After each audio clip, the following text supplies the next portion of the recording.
Reincarnated into a new world, Chen Changan is ready for the life of a comic protagonist with op abilities and an easy life.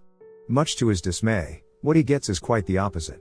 With no powers available to him and unable to even use the chi that humans in this world can, he's left defenseless. After a long period of suffering, he awakens something known as the Invincible field. Now, armed with this otherworldly power, his life is going to take a turn for the better. Between his power, the disciples he'll come to accept and the immortals he'll one day fight, Chen is in for a wild ride. Inside a temple in the dead of night, a young man named Chen Changan sits at the altar.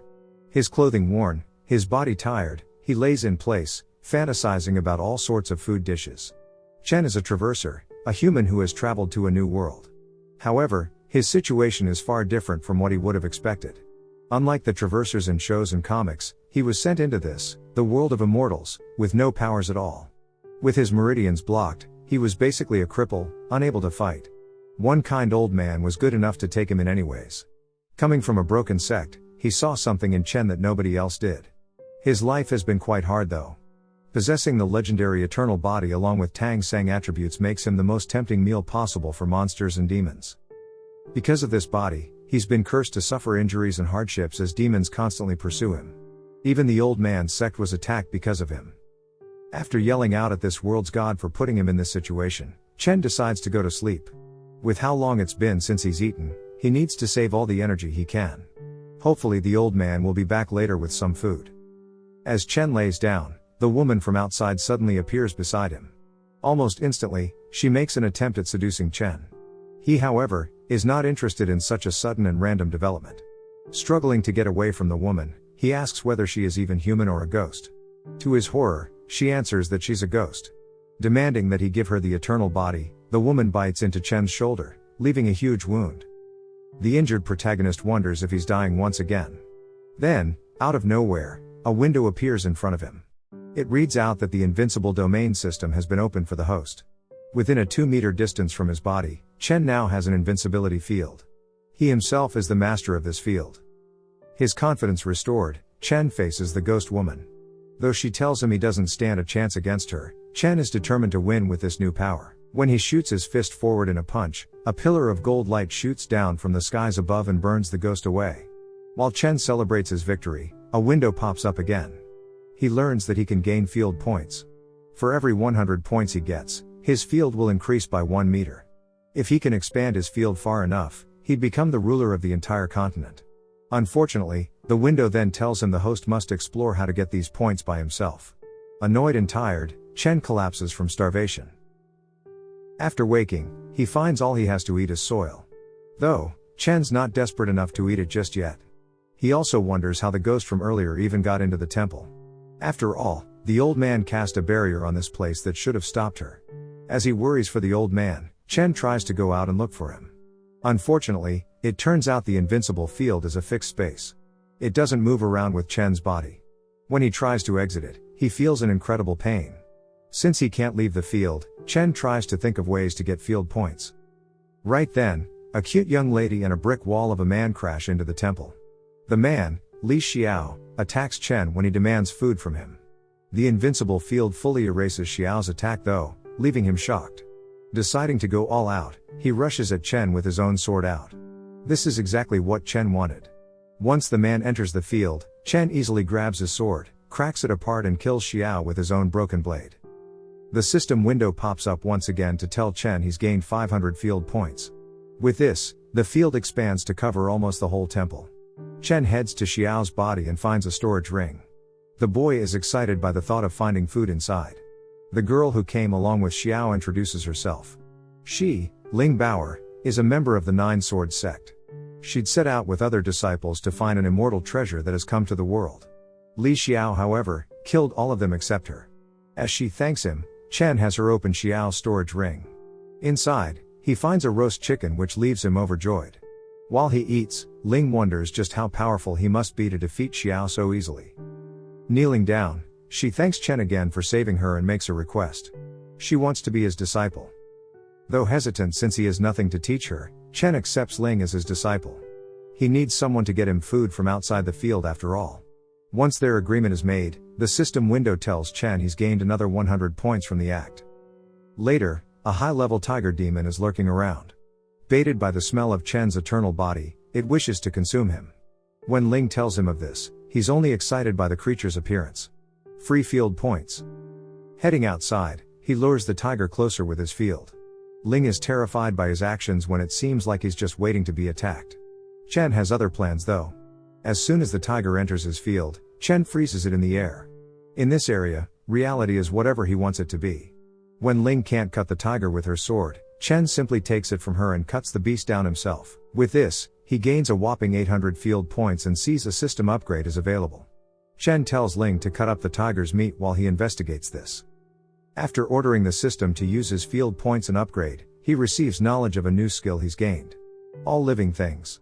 This new skill allows Chen to breathe life into being and control everything in his field in a subtle manner. To test the first ability, he takes a simple weed and transforms it into a nature spirit that looks like a fairy. He names the spirit Xiaoban and then creates a pill for Ling as well. When she consumes it, her power is boosted by a massive amount, reaching a whole new level. Chen learns that whenever a disciple of his raises their level, he'll get field points for it. After this, another strange thing occurs. From the sky above them, a rusted old sword falls in a beam of golden light.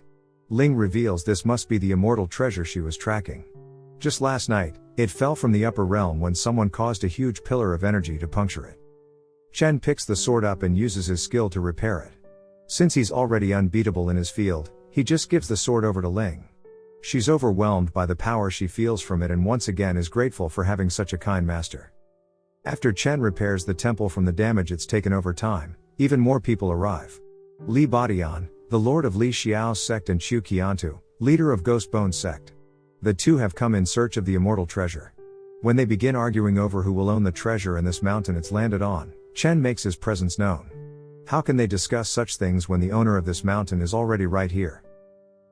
Li Badian and Qiu Qiantu both turn and talk down to Chen. They insult him for being immortal and decide that he's too weak to make the kind of claims he's making. Then, the two float into the air and out of Chen's invincibility field. With no way to attack them, he simply stands there and plans. Luckily, Ling is so offended by their words that she manages to lure Li Badian down to the ground. Now in the field, he continues talking down to Chen. Ling only gets madder at this and tells Chen about Li's evil deeds. It was on his orders that Li Xiao killed all her sect brothers. If it weren't for his overwhelming power, she'd kill him right where he stands. Hearing this, Badian shoots forward a weapon to hit her. Using the power of his field, Chen catches the weapon and goes on to do something that shocks everyone. He seals Badian's chi to the lowest level possible and greatly weakens him. With this, he tells Ling that she can take her revenge on the man. Turning to Badian, Ling leaps forward with the immortal sword she's been gifted. When she swings it, a gold beam of energy shoots out and completely vaporizes Badian's body. When he sees the sword's power, Qiu Qiantu schemes to steal it away from Ling while she's distracted. However, a single look from Chen reminds him he'll die if he makes a move right now. As the ghost sect flees and Ling shoots them down, Chen learns that he gets the field value of her kills. With these latest kills, his field is increased to 22 meters. Ling asks him to kill the ghost sect since they practice very evil techniques. Desperate to live, Chu kneels down and begs for mercy. He orders his sect to bow as well. Chen sees through this act though and cuts them all down right as they try to surprise attack him. Chu alone manages to get away and flee. Ling worries about how he'll spread the events of today and send more powerful enemies their way, but Chen simply smirks at this. After the battle with the other sects, Chen worries for Ling. Outside his field, he has no way of protecting her. He must make her stronger so she can handle herself. To do this, he thinks of a shortcut. The same way he created the spirit Xiaoban, he should be able to turn Ling into something stronger as well. Taking her to an open area, he has her concentrate while he tries to control her energy. The whole process ends up looking and sounding a lot more inappropriate than it should, but it does eventually come to a pause. If Chen sends any more of his energy into her, Ling's own will burst. Though it hurts a lot, Ling powers through Chen's technique. She remembers the words of her father, the leader of the Nine Swords sect, and draws courage from them. When the process is finally completed, Ling has reached a level far beyond what she possessed before. With her new power, she's at the same rank as Li Badian. As Chen praises his disciple for her newfound power, a trio of demons arrive at the temple. The Demon Kings, Hong Yi, Tuoba Yi, and Snake Inverse. The three fight each other over who will get to take this incredible girl, Ling Bauer, as their disciple.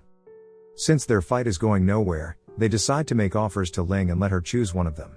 Though their offers are all tempting, Ling refuses, saying she already has a master who she's sticking with. When the Demon Kings look at Chen, they think he must have deceived Ling somehow. After all, he seems far too weak to be her master. Stepping forward, Tuoba Yi challenges Chen to a battle. The bull demon flies at Chen ready to blow him away.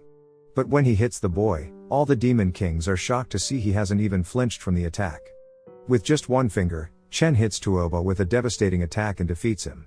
Seeing just how easily their rival was beaten, Hong Yi and Snake Inverse kneel down in submission.